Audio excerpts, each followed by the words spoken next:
Hello welcome नमस्कार, स्वागत है आज के एक अगली नई वीडियो में। दोस्तों आज की वीडियो में जैसा कि आप लोग देख रहे हैं कि आज की वीडियो में हम यूपी टेट सीडीपी जो पेपर 19 दिसंबर आपका जो 19 दिसंबर 2016 को यूपी टेट का पेपर हुआ था, उस पेपर का पूरा हम बाल विकास का 1 से लेकर 30 तक के प्रश्नों को कवर कराएंगे। ठीक है, तो याद रखेंगे काफ़ी इंपॉर्टेंट होगी आज की वीडियो। और आज की वीडियो आपके लिए खास होगी आगामी 2026 जो 2026 जनवरी में पेपर होने वाला है, इसको ध्यान में रखते हुए ये वीडियो शूट कर रहा हूं। और वीडियो में जितने भी प्रश्न होंगे सबको हम एनालिसिस के माध्यम से देखेंगे। आप देखेंगे कि कैसे प्रश्न पूछे जाते हैं और प्रश्न का लेवल क्या होता है यूपी टेट में। और यूपी टेट को पास करने का सबसे बेस्ट तरीका है कि प्रीवियस ईयर को कवर करिए। ठीक है, तो चलिए आज के वीडियो का पहला प्रश्न देखेंगे। पियाजे मुख्य रूप से किसके अध्ययन के लिए जाने जाते हैं? तो याद रखेंगे जो पियाजे साहब हैं वह भाषा विकास के लिए जाने जाते हैं, कि संज्ञानात्मक विकास के लिए, कि यौन विकास के लिए, कि सामाजिक विकास के लिए। आपको बता दूं संज्ञानात्मक विकास का सिद्धांत जीन पियाजे ने दिया है। और याद रखिएगा कि पियाजे मुख्य रूप से जो होते हैं संज्ञानात्मक विकास के लिए जाने जाते हैं। ऑप्शन नंबर बी आपका बिल्कुल करेक्ट आंसर हो जाएगा। ठीक ना, आपको बता दें संज्ञानात्मक विकास जो निम्न प्रक्रियाओं से होकर गुजरती है, जिसे को हम बोलते हैं संगठन, अनुकूलन, आत्मसातन और समंजन। ये सभी पियाजे साहब के वक्तव्य हैं, इस बात को ध्यान रखेंगे। ठीक है, तो पियाजे मुख्य रूप से संज्ञानात्मक विकास के अध्ययन के लिए जाने जाते हैं। ऑप्शन नंबर बी आपका बिल्कुल करेक्ट आंसर हो जाएगा। आगे देखते हैं, जब मानव शरीर के एक भाग को दिया गया प्रशिक्षण का अंतरण दूसरे भाग में हो जाता है तो इसे क्या कहते हैं? याद रखिएगा कि जब किसी भी व्यक्ति को या किसी भी मनुष्य को कोई प्रशिक्षण दिया जाता है, ठीक ना, तो इस प्रशिक्षण का अंतरण दूसरे भाग में हो जाता है तो इसे क्या कहते हैं? ऊर्ध्वानारण कहते हैं, द्विपार्श्विक अंतरण कहते हैं, कि आपका दैतिक अंतरण बोलते हैं, कि उपरोक्त में से कोई नहीं होगा। तो याद रखिएगा जब मानव शरीर के एक भाग में दिया गया प्रशिक्षण का अंतरण दूसरे भाग में हो जाता हो तो उसे हम लोग बोलते हैं द्विपार्श्विक अंतरण। ऑप्शन नंबर बी आपका बिल्कुल करेक्ट आंसर हो जाएगा, इस बात को आप लोग ध्यान रखेंगे। ठीक है, चलिए आगे देखते हैं। दिए गए प्राप्तांकों के समूह में जो प्राप्तांक बहुधा सबसे अधिक बार आता है उसे क्या कहते हैं? आपको पता है उसको बहुलक बोलते हैं, कि मध्यांक बोलते हैं, कि मध्यमान बोलते हैं, कि मानक विचलन बोलते हैं।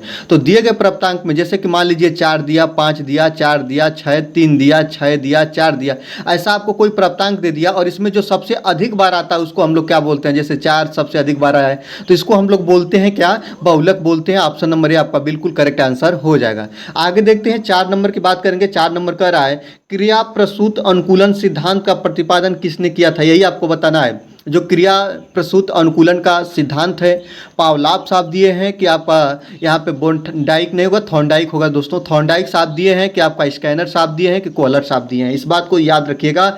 और आपको बता दूं दोस्तों कि क्रिया प्रसूत स्कैनर द्वारा क्रिया प्रसूत अनुकूलन सिद्धांत दिया गया था। Option number B, option number इसका बी होगा, जो कि इसका सी होना चाहिए। ठीक ना, तो ये आपका लिखने के अनुसार है, स्कैनर इसका सही हो जाएगा। तो ऑप्शन नंबर बी को आप सही मानेंगे। ठीक है, जो आपको लिखा है, ठीक ना, सी ऊपर हो गया, ए बी नीचे हो गया, टाइपिंग मिस टाइपिंग हो गई है, तो इसलिए आप इसको देखेंगे। इसका ऑप्शन क्या होगा? स्कैनर होगा। ठीक ना, क्रिया प्रसूत अनुकूलन का सिद्धांत किसने दिया? तो स्कैनर साहब ने दिया। और इनका प्रयोग किस पर हुआ था ये भी ध्यान रखिएगा। या किस पर प्रयोग करके दिए थे? तो चूहों पर प्रयोग करके दिए थे, इस बात को याद रखिएगा। ठीक ना, और आपको बात करें दोस्तों यही पावलाव की बात करें तो पावलाव साहब दिए हैं क्लासिकल अनुबंधन सिद्धांत, और ये प्रयोग किए थे डॉगी पे, कुत्ता पे, इसको ध्यान रखेंगे। ठीक है, इसके बाद थॉर्नडाइक आता है। ठीक ना, थॉर्नडाइक साहब आता है। थॉर्नडाइक क्या होता है? थॉर्नडाइक ने प्रयास एवं त्रुटि का सिद्धांत दिए हैं, और ये किस पर किए हैं दोस्तों? तो ये किए हैं बिल्ली पे, इस बात को याद रखेंगे। ठीक, इसके बाद कोहलर आता है। कोहलर किसका सिद्धांत दिए हैं? तो सूझ का सिद्धांत दिए हैं, और कोहलर प्रयोग किए हैं किस पे? मंकी पे, इस बात को याद रखें। कोहलर साहब मंकी पे, स्कैनर साहब चूहों पे, थॉर्नडाइक साहब बिल्ली पे, और पावलाव साहब कुत्तों पे प्रयोग किए थे। काफी इंपॉर्टेंट है, इसी वीडियो में 2 प्रश्न इससे बना हुआ है। ठीक है, आगे देखते हैं। एल्बर्ट बंडूरा निम्न में से किस सिद्धांत से संबंधित है? ये आपको बताना है। ठीक ना, तो एल्बर्ट बंडूरा किसके सिद्धांत से संबंधित है? सामाजिक अधिगम सिद्धांत से है, कि व्यवहारात्मक सिद्धांत से है, कि आपका विकास संज्ञानात्मक सिद्धांत से है, कि आपका विकास का मनी सामाजिक सिद्धांत से है? ये बात को याद रखेंगे। तो अल्बर्ट बंडूरा जो हैं याद रखेंगे, यह जो है सामाजिक अधिगम सिद्धांत दिए थे 1969। कब दोस्तों? तो 1969 से लेके 1971 के रिसर्च के बाद सामाजिक अधिगम सिद्धांत दिए एल्बर्ट बंडूरा, और इससे संबंधित है। ऑप्शन नंबर ये आपका बिल्कुल करेक्ट आंसर हो जाएगा। ठीक है, है। चलिए आगे देखते हैं, मानसिक आयु का प्रत्यय किसने दिया था, ठीक ना। याद रखेंगे मानसिक आयु के बारे में या मानसिक आयु का प्रत्यय या बुद्धि लब्धि का प्रत्यय किसने दिया, तो बीने साइमन ने दिए कि टर्मन ने दिए कि स्टर्न ने दिए कि आपका सेरिल वॉट ने दिए। तो याद रखिएगा जो मानसिक आय का प्रत्यय है दोस्तों, बुद्धि लब्धि का जो सूत्र है, कई बार पूछा भी है कि बुद्धि लब्धि बराबर क्या होता है, बुद्धि लब्धि बराबर होता है मानसिक आयु बटा के वास्तविक आय और गुणा के 100, ठीक है, ये बात को याद रखिएगा। और मानसिक आयु का प्रत्यय जो दिए हैं बीने साइमन द्वारा दिया गया है। ऑप्शन नंबर ए आपका बिल्कुल बिल्कुल करेक्ट आंसर हो जाएगा। आगे देखते हैं, निम्नलिखित में से कौन सा सीखने का नियम नहीं है, ये बताना है सीखने का नियम कौन नहीं है। तत्परता का नियम याद रखेंगे ये भी है, प्रभाव का नियम ये भी है और अभ्यास का नियम ये भी है। तनाव का नियम ऐसा नहीं है, तनाव में बच्चा कभी नहीं सीख सकता है और तनाव का नियम ऐसा कुछ दिया नहीं गया है। तो ऑप्शन नंबर सी आपका बिल्कुल हो जाएगा, यह नियम जो है वह सीखने का नियम नहीं है, इसको याद रखेंगे। आगे देखते हैं, सिखाने से संबंध प्रतिक्रिया सिद्धांत में पावलोव ने किस पर प्रयोग किया था। अभी मैंने आपको बताया कि जो महान सभी मनोवैज्ञानिक हैं, इसी क्रम में ये पूछा है कि पावलोव ने किस पर प्रयोग किया था, तो पावलोव कुत्ते पर किए थे। किस पर किए थे दोस्तों, पावलोव जो थे वह किए थे पे, कुत्ते पे। ऑप्शन नंबर इसमें आपका सी सही हो जाएगा, ये आपका याद रखिएगा मिसटाइपिंग है, यह कुत्ता हो जाएगा, ठीक है, कुत्ते पर है। ऑप्शन नंबर सी आपका बिल्कुल करेक्ट हो जाएगा। आगे देखते हैं, सूझ द्वारा सीखने के सिद्धांत का प्रतिपादन किसने किया था, तो याद रखिएगा सूझ द्वारा सीखने के सिद्धांत का प्रतिपादन जो किया गया था वह कोहलर के द्वारा किया गया था। ऑप्शन नंबर बी आपका बिल्कुल करेक्ट आंसर हो जाएगा, कोहलर के द्वारा किया गया था, याद रखेंगे। आगे देखते हैं, कार्य को आरंभ करने, जारी रखने और नियमित करने की प्रक्रिया क्या कहलाती है। तो किसी भी कार्य को जारी रखने, कार्य को करने एवं नियमित करने की जो प्रक्रिया होती है वह प्रेरणा कहलाती है कि संवेदना कहलाती है कि सीखना कहलाती है कि प्रत्यक्षीकरण कहलाती है, ठीक ना। तो याद रखिएगा कार्य को प्रारंभ करने, जारी रखने और नियमित करने की प्रक्रिया जो होती है वह प्रेरणा कहलाती है। ऑप्शन नंबर ए आपका बिल्कुल सही हो जाएगा, ठीक ना। प्रेरणा के माध्यम से ही बच्चा जारी भी करता है कार्य को, नियमित करता भी है कार्य को, और याद रखिएगा प्रारंभ करने के बारे में सोचता भी है कार्य को। तो प्रेरणा जब होता है, जब बच्चा आंतरिक मोटिवेट होता है तभी कार्यों को करता है, ठीक ना। तो यही ऑप्शन सही होगा, ठीक है। आगे देखते हैं, विस्मृति कम करने का उपाय क्या है, तो यही बात याद रखिएगा, सीखने में कमी करिएगा तो विस्मृति कम होगी, कि सीखने में त्रुटिपूर्ण विधि होगी तो होगा, कि पाठ की पुनरावृत्ति होगी, कि स्मरण करने में कम ध्यान देना होगा। तो विस्मृति कम करने का याद रखिएगा, जब व्यक्ति अपने भूतकाल के अनुभवों द्वारा या सीखी गई बातों को चेतना में लाने में असफल हो जाता है तब उसे विस्मृति कहते हैं, याद रखिएगा। और अतः विस्मृति को कम करने के लिए यह आवश्यक है सीखी गई बातों को, अनुभवों को पुनरावृत्ति की जाए, ठीक ना। मतलब अपनी पुरानी बातों को, सीखी गई बातों को जब व्यक्ति भूल जाता है तो उसी को बोलते हैं कि इसकी विस्मृति कमजोर हो गई है, ठीक ना। तो विस्मृति को कम करने का उपाय कर रहा है कि आप क्या करिएगा, पाठ की पुनरावृत्ति करिएगा। जो चीज़ें आप भूल गए हैं उसको पुनः पढ़िएगा तो वो चीज़ें आप सीख जाएंगे, ठीक ना। तो पाठ की पुनरावृत्ति करने से विस्मृति कम होती है। ऑप्शन नंबर सी आपका बिल्कुल करेक्ट आंसर हो जाएगा। क्रोध व भय का प्रकार क्या है, याद रखिएगा, क्रोध व भय का प्रकार अभिप्रेरणा है कि परिकल्पना है कि संवेग है कि मूल प्रवृत्ति है, बताइएगा।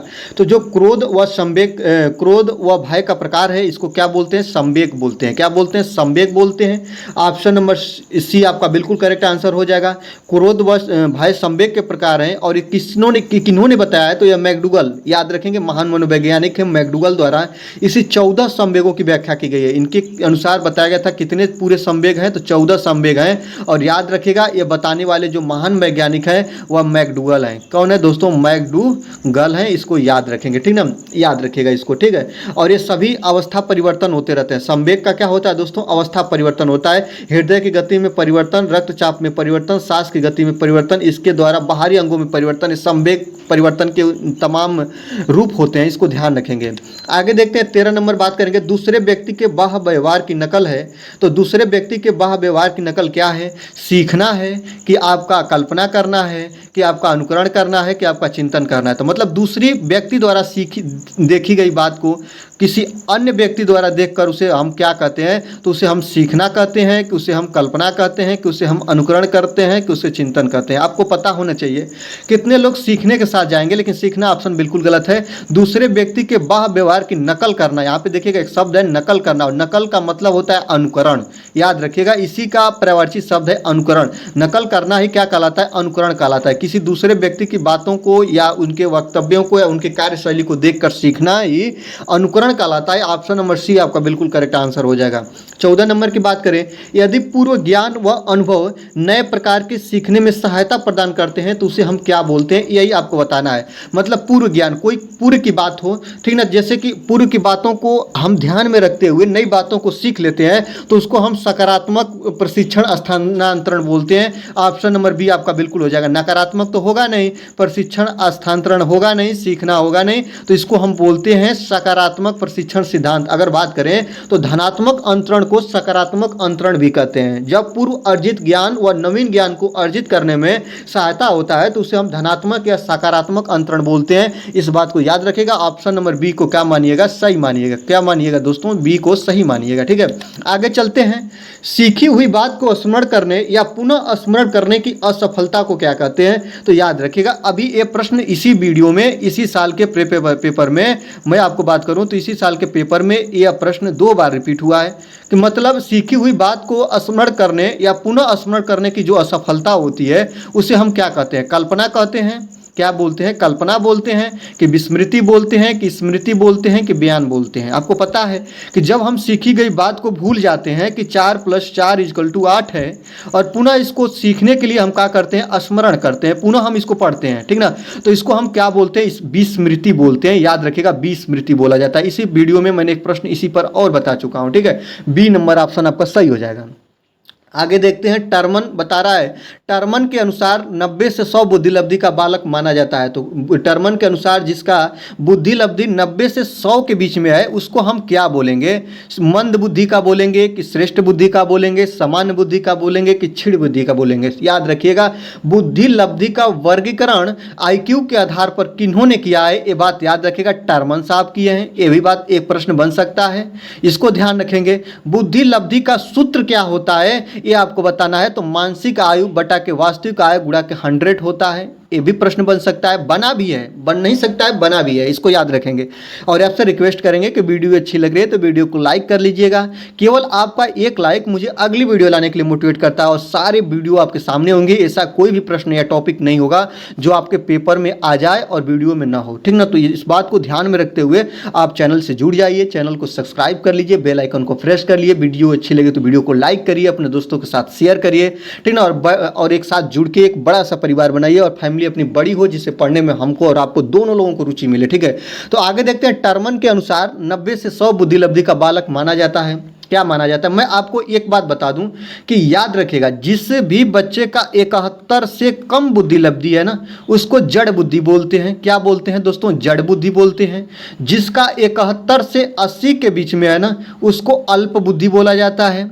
फिर मैं बता दूं, किसी का 81 से 90 के बीच में है ना तो उसको मंद बुद्धि बोलते हैं, मंद बुद्धि बोलते हैं। अगर किसी का 91 से 110 के बीच में है ना तो इसको हम लोग सामान्य बुद्धि का नाम देते हैं। और किसी का 111 से लेकर 120 के बीच में है तो इसको हम लोग तीव्र बुद्धि बोलते हैं। और किसी का 121 से लेकर आपका 130 के अर्थ तक है तो इसको हम प्रखर बुद्धि बोलते हैं। और किसी का अगर 130 प्लस है तो इसको हम प्रतिभाशाली बुद्धि बोलते हैं। सबसे बेस्ट IQ यही होता है, याद रखिएगा। तो टर्मन के अनुसार 90 से 100 बुद्धि लब्धि का बालक माना जाता है। 90 से 100 आपका 91 से 110 के बीच में ही आएगा। इस बच्चे को हम बोलेंगे सामान्य बुद्धि का बालक। ऑप्शन नंबर सी बिल्कुल करेक्ट हो जाएगा। इस चीज को आप याद रख लीजिएगा, ऐसा प्रश्न बना भी है, आप देखे भी होंगे। इस चीज को थोड़ा अपने माइंड में सेट रखिएगा। किसको किसको सेट रखना है, याद रखिएगा, सामान्य बुद्धि को, मंद बुद्धि को और तीव्र बुद्धि को, तीनों को बस ध्यान रखिए, आपका काम हो जाएगा। आगे देखते हैं, 17 नंबर की बात करेंगे। हाल का सिद्धांत निम्न में से किसकी व्याख्या करता है, ये बात याद रखिएगा। और हाल का सिद्धांत तो कह दिया, लेकिन इनका पूरा नाम क्या है, स्टेनले हाल है, यह भी याद रखिएगा। इनका पूरा नाम स्टेनले हाल है। और स्टेनले हाल का सिद्धांत निम्न में से किसकी व्याख्या करता है, यही आपको बताना है। तो याद रखिएगा, बुद्धि की प्रकृति की व्याख्या करता है कि अधिगम में अभिप्रेरणा की भूमिका का व्याख्या करता है कि मूल्यों का विकास का कि किशोरावस्था के विकास का। तो याद रखिएगा, स्टेनले हाल ने 1904 में, कब दोस्तों, तो 1904 में अपनी प्रकाशित पुस्तक, जो उनका प्रकाशित पुस्तक थी उसका नाम था एडोलेसेंस और उसमें किशोरावस्था के विकास को आकस्मिक विकास के सिद्धांत के अंतर्गत व्याख्यायित किया। और इसके अनुसार किशोर में जो शारीरिक, मानसिक और संवेगात्मक परिवर्तन होते हैं वे अकस्मात होते हैं। तो याद रखिएगा, हाल का सिद्धांत जो स्टैनले हाल का सिद्धांत है वह किशोरावस्था के विकास का सिद्धांत दिया था। ये बात को याद रखेंगे। ऑप्शन नंबर डी आपका बिल्कुल बिल्कुल करेक्ट आंसर हो जाएगा। ठीक है, आगे देखते हैं 18 नंबर क्वेश्चन की बात करेंगे। मानव व्यक्तित्व के मनोलैंगिक विकास को निम्न में से किसने महत्व दिया था? यही आपको बताना है कि मानव व्यक्तित्व के मनोलैंगिक विकास को निम्न में से किसने जो महत्व दिया था, ये आपको बताना है। तो याद रखिएगा, आपका कमेनियस है कि आपका हालिवर चर्च है कि हांस है कि आपका फ्रायड है। तो याद रखिएगा, व्यक्तित्व के विकास की व्याख्या के लिए सिगमंड फ्रायड ने सर्वप्रथम मनोविश्लेषणात्मक सिद्धांत का प्रतिपादन किया था। इस बात को आपको याद रखना पड़ेगा। तो ऑप्शन नंबर डी आपका बिल्कुल करेक्ट आंसर हो जाएगा। आगे देखते हैं, मनोविज्ञान की प्रथम प्रयोगशाला को किसने स्थापित किया था, यह आपको बताना है। ठीक ना, तो मनोविज्ञान की प्रथम प्रयोगशाला को स्थापित करने वाले उस महान मनोवैज्ञानिक का नाम है डब्ल्यू बूट। क्या दोस्तों नाम है? याद रखेंगे, डब्ल्यू बूट है, जो कि मिसप्रिंट है, इसको याद रखेगा। और यही ऑप्शन आपका सही हो जाएगा। मनोविज्ञान की प्रथम प्रयोगशाला डब्ल्यू बूट के द्वारा खोली गई थी। ऑप्शन नंबर ए आपका बिल्कुल सही हो जाएगा। इसको बात याद रखिएगा, जो आपका विलियम बूट को आधुनिक मनोविज्ञान का जनक कहा जाता है। और इनकी जो प्रयोगशाला थी वह जर्मनी में 1879 में खोली गई थी। कब खोली गई थी? तो जर्मनी में 1879 में खोली गई थी। इस बात को याद रखेंगे। 20 नंबर की बात करेंगे, जो गेस्टाल्ट मनोविज्ञान की आधारशिला किसने रखी थी? तो गेस्टाल्ट मनोविज्ञान की आधारशिला किसने रखी थी? फ्रांज बेर्नार्डो ने रखी थी कि मैक्स वथिमर ने रखी थी कि एडगर रूबिन ने रखी थी कि कर्ट लेविन ने रखी थी? यही आपको बताना है। तो जो गेस्टाल्ट मनोविज्ञान की प्रयोगशाला आधारशिला जो रखी गई थी वह रखी गई थी मैक्स वथिमर के द्वारा। याद रखेंगे, ये ऑप्शन नंबर सी जो है वह बिल्कुल सही हो जाएगा। याद रखिएगा, यह मैक्स वथिमर है, इसको याद रखिएगा। ऑप्शन नंबर सी आपका बिल्कुल करेक्ट हो जाएगा। आगे देखते हैं, संगणन सिद्धांत निम्न में से किससे संबंधित है? यही बताना है कि जो संगणन सिद्धांत है वह किससे संबंधित है? अधिगम से है कि स्मृति से है कि अभिप्रेरणा से है कि सृजनात्मकता से है? तो संगणन सिद्धांत जो है दोस्तों वह स्मृति से संबंधित है। ऑप्शन नंबर बी आपका बिल्कुल करेक्ट हो जाएगा। इस बात को याद रखिएगा। ठीक है, आगे 22 नंबर की बात करेंगे। 22 नंबर क्या कह रहा है कि क्षेत्र सिद्धांत निम्न में से किस वर्ग का सिद्धांत है? यही बताना है कि जो क्षेत्र सिद्धांत है निम्न में से किस वर्ग का सिद्धांत है? व्यवहारवादियों का सिद्धांत है कि संरचनावादियों का सिद्धांत है कि मनोविश्लेषकों का सिद्धांत है कि गेस्टलवादियों का सिद्धांत है? तो क्षेत्र सिद्धांत निम्न में से किस वर्ग का सिद्धांत है? तो गेस्टलवादियों का सिद्धांत है। ऑप्शन नंबर डी आपका बिल्कुल सही हो जाएगा। आपको बता दें, अधिगम संबंधित क्षेत्र सिद्धांत कूट लेविन द्वारा प्रतिपादित किया गया था, इसको ध्यान रखिएगा। और लेविन एक गेस्टलवादी मनोवैज्ञानिक है। लेविन का क्षेत्र सिद्धांत सामान्य शब्दावली में यह कहता है कि मानव व्यवहार व्यक्ति और वातावरण दोनों का प्रतिफल है, जिसे सांकेतिक रूप से हम B बराबर F इंटू PE से हम प्रदर्शित करते हैं। इस बात को आपको याद होना चाहिए। और क्षेत्र सिद्धांत जो गेस्टलवादियों दिया गया है, ऑप्शन नंबर डी आपका बिल्कुल हो जाएगा। डॉट डॉट डॉट बैटरी का प्रयोग निम्न में से किसके मापन हेतु किया जाता है? यही आपको बताना है। और ये जब प्रश्न बना था तो काफी नया और चर्चित प्रश्न था, यही बताना है दोस्तों। तो ये बात आना है कि जो बैटरी का प्रयोग निम्न में से किसके मापन द्वारा किया जाता है? तो याद रखिएगा, एक नाम है दोस्तों, यहाँ पे अगर मैं भाटिया लिख दूं, भाटिया बैटरी का प्रयोग, ऐसे अगर आप देखेंगे तो थोड़ा बच्चे कुछ होंगे जो जान जाएंगे। तो भाटिया बैटरी का प्रयोग निम्न में से किसके मापन के द्वारा किया जाता है? तो याद रखिएगा, जो ये होता है व्यक्तित्व होता है कि बुद्धि होता है कि रुचि होता है कि अभिक्षमता होती है? तो याद रखिएगा दोस्तों, जो बुद्धि बैटरी, याद रखिएगा बुद्धि भाटिया बैटरी का प्रयोग जो होता है वह किसके मापन के लिए किया जाता है? तो बुद्धि मापन के लिए किया जाता है। ऑप्शन नंबर बी आपका बिल्कुल सही हो जाएगा कि बुद्धि भाटिया जो होता है बैटरी बुद्धि मापन के लिए किया जाता है। भाटिया द्वारा भारत में बुद्धि प्रशिक्षण का निर्माण किया गया था और यह एक शाब्दिक बुद्धि परीक्षण है। याद रखिएगा, शाब्दिक बुद्धि परीक्षण है। और जो बैटरी का प्रयोग किया जाता है बुद्धि भाटिया द्वारा, याद रखिएगा बुद्धि परीक्षण के लिए किया जाता है। ऑप्शन नंबर बी आपका बिल्कुल सही हो जाएगा। आगे देखते हैं, आपका है कि अभिक्रमायोजित अधिगम का प्रत्यय किसने दिया था? यह आपको बताना है, ठीक ना। तो आपको बताइएगा कि अभिक्रमायोजित अधिगम का प्रत्यय स्कैनर द्वारा दिया गया है। किसके द्वारा दोस्तों? स्कैनर द्वारा दिया गया है। और ये कब दिया गया है? 1942 से 43 के जो आपके समय है ना, इसी में आपका अभिक्रमायोजित अधिगम का प्रत्यय दिया गया था स्कैनर द्वारा। इस बात को याद रखिएगा और समझिएगा, ठीक है। चलिए आगे चलते हैं। व्यवहारिक क्षमताओं में वह सापेक्ष अस्थायी परिवर्तन जो कि प्रचलित अभ्यास का परिणाम होता है, उसे क्या कहते हैं? यही आपको बताना है। तो उसे हम क्या बोलेंगे? याद रखिएगा कि व्यवहारिक क्षमताओं में वह सापेक्ष स्थायी परिवर्तन जो कि प्रचलित अभ्यास का परिणाम होता है उसे हम क्या बोलते हैं, तो उसे हम अधिगम बोलते हैं कि अभिवृत्ति बोलते हैं कि अभिप्रेरणा बोलते हैं कि अधिक्षमता बोलते हैं। तो व्यवहारिक क्षमताओं में वह सापेक्ष अस्थायी परिवर्तन जो प्रचलित अभ्यास का परिणाम होता है उसे हम अधिगम बोलते हैं। ऑप्शन नंबर ए आपका बिल्कुल सही हो जाएगा, ठीक है, उसको सीखना बोलते हैं, याद रखेंगे। 26 नंबर है, संज्ञान किस बुद्धि के सिद्धांत का हिस्सा है, यही आपको बताना है। तो यह किसका है, प्रतिदर्श सिद्धांत का है कि समुकारक सिद्धांत का है कि गिलफोर्ड सिद्धांत का है कि फ्लूइड तथा क्रिस्टलाइन सिद्धांत का, ये आपको बताना है।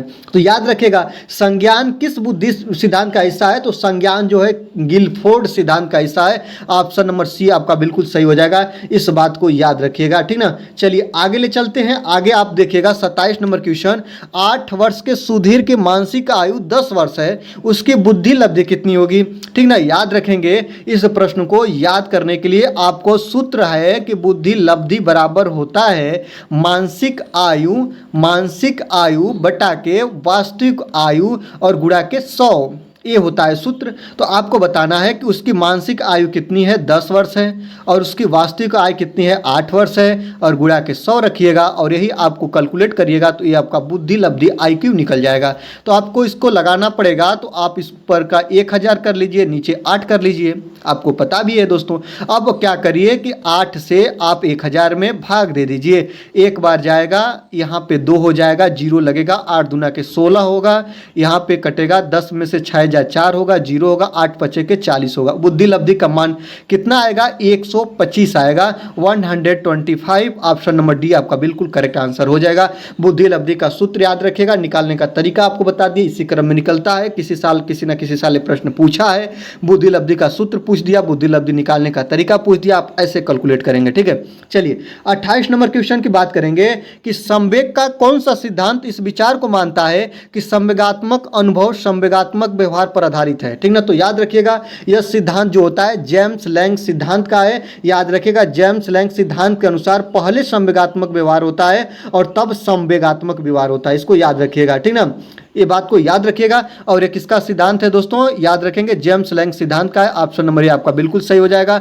आगे देखते हैं, किसी इच्छा या आवश्यकता में रुकावट पड़ने पर उससे उत्पन्न होने वाला संवेगिक तनाव क्या कहलाता है, तो किसी इच्छा या आवश्यकता में रुकावट पड़ने पर उससे उत्पन्न होने वाला जो संवेगिक विकास होता है या संवेगिक तनाव होता है, सॉरी इसको ध्यान रखेंगे, उसको हम लोग कुंठा बोलते हैं। ऑप्शन नंबर बी आपका बिल्कुल सही हो जाएगा, इसको हम लोग क्या बोलते हैं, कुंठा बोलते हैं। और मैकडूगल कुंठा किसके द्वारा दिया गया है, तो मैकडूगल द्वारा बताया गया है। और याद रखिएगा जो कुंठा होता है इसी को संवेग बोलते हैं। क्या बोलते हैं दोस्तों, कुंठा को एक भाषा में संवेग बोला जाता है। संवेगों की बात 14 होती है, यह मैकडूगल द्वारा बताया गया, इसको याद रखेंगे। आगे देखते हैं, किसी इच्छा या आवश्यकताओं में आगे है, कॉलर वर्ग का सिद्धांत निम्न में से किस विकास से संबंधित है, भाषा विकास, नैतिक विकास, सामाजिक विकास, शारीरिक विकास। तो कॉलर वर्ग का जो सिद्धांत होता है वह नैतिक विकास से संबंधित होता है। ऑप्शन नंबर आपका बी बिल्कुल करेक्ट आंसर हो जाएगा, कॉलर वर्ग का सिद्धांत नैतिक विकास का सिद्धांत है। ऑप्शन नंबर बी आपका बिल्कुल सही हो जाएगा, ठीक है। चलिए आज की वीडियो में बस इतना ही, पूरे 30 प्रश्नों की श्रृंखला हुई खत्म। वीडियो अच्छी लगी तो वीडियो को लाइक कर लीजिएगा, चैनल पर नए हैं तो चैनल को सब्सक्राइब कर लीजिएगा।